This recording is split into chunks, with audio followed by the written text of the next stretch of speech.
a questão do aborto voltou com força. Voltou com força.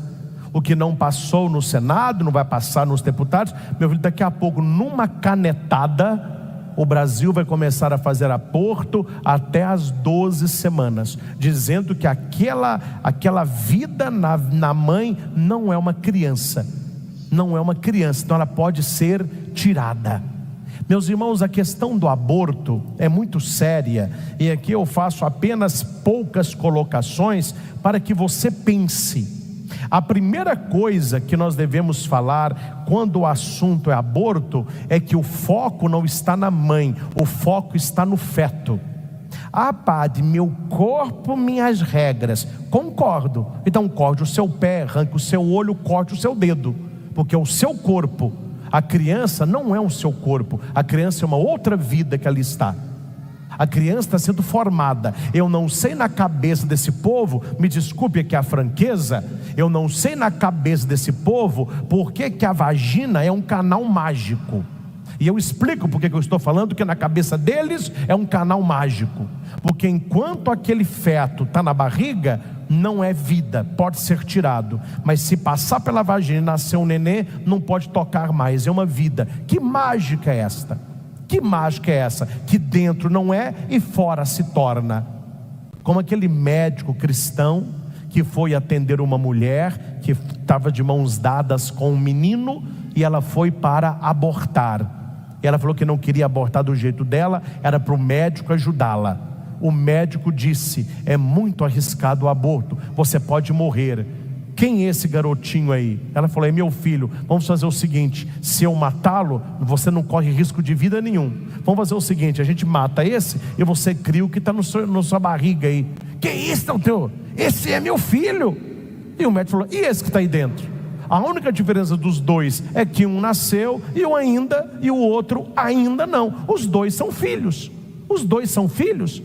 Meus irmãos, a lógica do aborto, que o povo não quer um Brasil laico, eles querem um Brasil louco, é que quem defende o aborto já nasceu. Quem defende o aborto não foi abortado.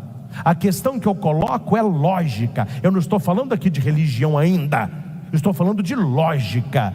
Eu queria saber se essa galera a favor do aborto até a 12ª semana, 3 meses, se ela estivesse no útero da sua mãe e a discussão fosse se aquelas crianças seriam ou não abortadas, eu queria saber a opinião da pessoa, se ela queria ser abortada. A questão é essa. Ah, padre, eu sou a favor do aborto. Você queria que a sua mãe te abortasse? Não. Então você quer que aborte os outros, você não. É para matar o outro, você não. É para tirar o outro, você não. É muito fácil a pessoa ser a favor do aborto depois que já nasceu. E a questão, meus irmãos, ela é mais séria do que apenas o aborto. É você olhar com critério quem defende o aborto e qual é a mulher que está defendendo o aborto. Eu trabalho com família há anos. Eu nunca vi uma família estruturada com uma mulher que tivesse a alegria de estar gerando uma vida, pensar em tirar esta vida. O que eu vejo, eu não estou falando que são só esses os motivos, não são só esses os motivos, mas os motivos que eu vejo daquelas que eu já acompanhei, ela ou a família que estava pensando no aborto, são pessoas que têm uma vida sexual ativa aberta. Aí vem o neném. Mas de onde que surgiu esse neném? Você não sabe como que faz neném até hoje, minha filha? Você não sabe como que faz neném até hoje? Fica pulando de galho em galho. Quando surge o neném, foi um acidente de percurso. Quer dizer, toda ação tem uma consequência. Eu sou inconsequente na cama, e se vem o neném, o caminho mais fácil, eu tiro. Como eu ouvi uma artista global, tirei 1, tirei 4, tirei 5, tirei 14. Se entrar, eu tiro o próximo. Uma pessoa que já se perdeu. Casos de aborto clandestino, mulheres casadas que tiverem relacionamento extraconjugal, engravidou para ninguém saber, tirou a criança.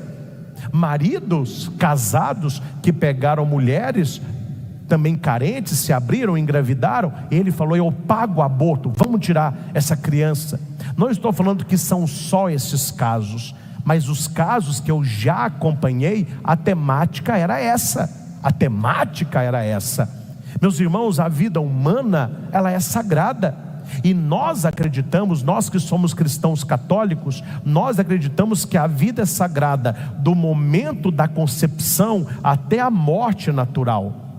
Não tem quando que aquele zigoto vira gente. Ele começa a ser humano no momento da concepção. Essa é a doutrina oficial da nossa igreja. O cristão e o católico, inerentemente a ele tem que ser contrário ao aborto. Não cabe uma pessoa cristã levantar a bandeira do pró-aborto. É católicas com direito de decidir. Já passou da época do Papa excomungar essa galera toda, colocar esse povo todo para fora. As pessoas não entenderam a sacralidade da vida humana. A minha mãe, quando engravidou de mim, ela não era casada com meu pai. Eles se casaram depois. Ou seja, eu vim sem ser esperado. Quer dizer, eles já iam casar, mas a minha mãe comeu o bolo antes de cantar os parabéns. Você me entende? Exatamente. Eu apareci lá. Gente, a minha alegria é que a minha mãe nunca pensou em me abortar. Se a minha mãe, com medo da sociedade, com medo de entristecer os pais dela, pela situação financeira, tivesse me tirado, hoje eu não estava aqui. A igreja não teria mais um padre. E que alegria que ela me aceitou. Eu fui amado, ela casou com meu pai, e eu já estou aqui. Aquilo que eu não quero para mim, eu não quero para o outro. Eu vi, isso não é, gente, me desculpe a franqueza, isso é diabólico. Eu vi a expressão das mulheres argentinas festejando a lei do aborto. Gente, olha a sociedade. O pessoal fez festa com foguete, com show pirotécnico, com banda tocando na praça, porque aprovaram a lei de matar uma criança no ventre. E eles não vão usar a palavra aborto, eles não vão usar a palavra assassinato. Eles são polidos, né? É a interrupção da gravidez, é aborto, é assassinato. Eles estão mudando a linguística para mudar a situação. Aqui, meus irmãos, não é só uma questão de não matar aquela criança, mas uma educação mais ampla, um investir na família, o papai e a mamãe educar os seus filhos na tenra idade, ensinando o ser humano o que é o sexo. Para nós cristãos e católicos, para que Deus criou o sexo? Quando é que há uma relação sexual? Hoje a pessoa mal entrou na puberdade, ele já está incentivado a fazer o sexo. E crianças são tiradas. Padre, mas é uma questão de saúde pública. Tantas mulheres morrem abortando. Se não tivessem engravidado, não teriam morrido. E o aborto não é obrigatório, vai porque quer. E o salário do pecado é a morte. Então nós não podemos ficar com esses argumentos de combater a consequência sem ir na causa. E a causa é que as crianças estão sendo descartadas como se fosse uma coisa. Você engravidou, não quer, tire. Meu filho, o lugar de decidir se a criança nasce ou não, não é uma mesa de um médico, é uma cama muitas vezes de motel. É lá que a pessoa tem que saber que a ação dela tem uma consequência, e aquela criança que está ali é uma vida.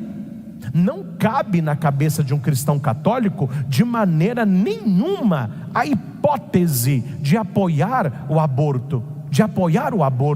E esse discurso, a igreja deveria ser mais incisiva, mais dura, para que aqueles que porventura tivessem uma reta consciência, padre, eu não vejo mal, eu acho que isso é uma decisão da mulher, isso é uma visão do padre Christian, viu? Não é uma visão da igreja do Papa, não, estou falando eu.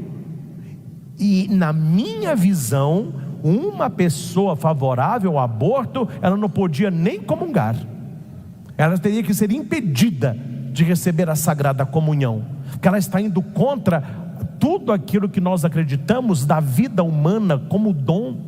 Houve uma manifestação há pouco na França, Pessoal não tem limite, gente. Pessoal não tem limite. Vestir uma mulher de Nossa Senhora, a Virgem Mãe de Deus, ela grávida, na frente da catedral, Maria abriu as pernas, caiu um neném todo ensanguentado, o pessoal foi puxando aquelas tripas, que tanto de sangue no chão, que era uma mistura ali, não é? Insinuando o quê? Que Maria deveria ter abortado, que Maria deveria ter sido a primeira abortista. E há pessoas que veem isso com tranquilidade. É claro que nós sabemos que uma gravidez inesperada vai mexer com a cabeça da mulher, a cabeça da jovem. Temos a questão do estupro, mas o caminho nunca é morte. A gente não remedia um ato ruim com o pior. A gente não cura uma sociedade doente exterminando o doente. Devemos exterminar a doença e não o doente. E hoje a vida humana é descartável, e não é apenas a vida humana intrauterina.